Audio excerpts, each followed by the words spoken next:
અરે અહીંયા આગળ શું ચાલી રહ્યું છે? વેલ, હું અને મારી ચકલી તમારા માટે લઈને આવ્યા છીએ બહુ મજાની એક્ટિવિટી, જેની માટે જોઈએ છે તમને બહુ બધા બોલ્સ, એક નાળાદડું, કેટલાક પેપર ગ્લાસીસ અને એક ટબ. સૌથી પહેલા ગ્લાસીસને આ રીતે ગોળવી દો. અગર તમારી પાસે પ્લાસ્ટિકના ગ્લાસ ના હોય તો પેપર ગ્લાસ ચાલશે, પેપર ગ્લાસ ન હોય તો સ્ટીલના ગ્લાસ ચાલશે, એ પણ ના હોય તો તમે કાચના પણ લઈ શકો છો, પણ ફૂટી જાય તો મને નહીં કહેતા.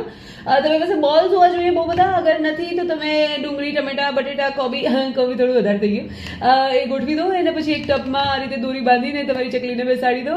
તમારે ચક્કો હોય તો પણ બેસી શકે છે, મને કોઈ પ્રોબ્લેમ નથી. અને પછી વન બાય વન એને કહો કે આ બધા બોલ્સ કલેક્ટ કરો.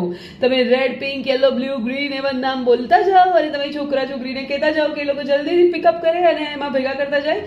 અગર તમારો છોકરો ડાયો છે ને તો આ બધું માનશે અને બધું કલેક્ટ કરશે, અને જો નથી ને તો નહીં માને, અને એને તમારે ટેન્શન લેવાની જરૂર નથી. છોકરાઓ આપણે કઈ એ રીતે રમતા નથી, એ લોકો પોતાની રીતે પોતાની ગેમ ઇન્વેન્ટ કરે છે. જેમ મારી છોકરીએ પણ ઇન્વેન્ટ કર્યું, એકાદ બે વાર આ રીતે રમ્યા પછી ફરીથી એને પોતાની ગેમ શોધી કાઢી. પછી ગેમ એ થઈ ગઈ કે ભાઈ ટબને મારો ગોળી અને બોલને આમથી આમ ફેંકો. મેં નાખી દીધું એને પકડીને રાખ, પણ એને તો આમથી આમ ફેંકવાનું ચાલુ કર્યું, એક ગ્લાસમાંથી બીજા ગ્લાસમાં નાખવાનું ચાલુ કર્યું, અને ભાગ્યા ભાગ્યા ભાગ્યા એક એક બોલ પકડવા માટે અમે અહીંયાથી ત્યાં ભાગ્યા, અને ફાઇનલી મેં બધું પેકિંગ એની પાસે જ કરાવ્યું. તો તમારા છોકરા કે છોકરી સાથે આ ગેમ ટ્રાય કરો અને અમને કહો તમારો એક્સપિરિયન્સ કેવો રહ્યો, અને ફોલો કરો ફોર મોર સચ એક્ટિવિટીઝ.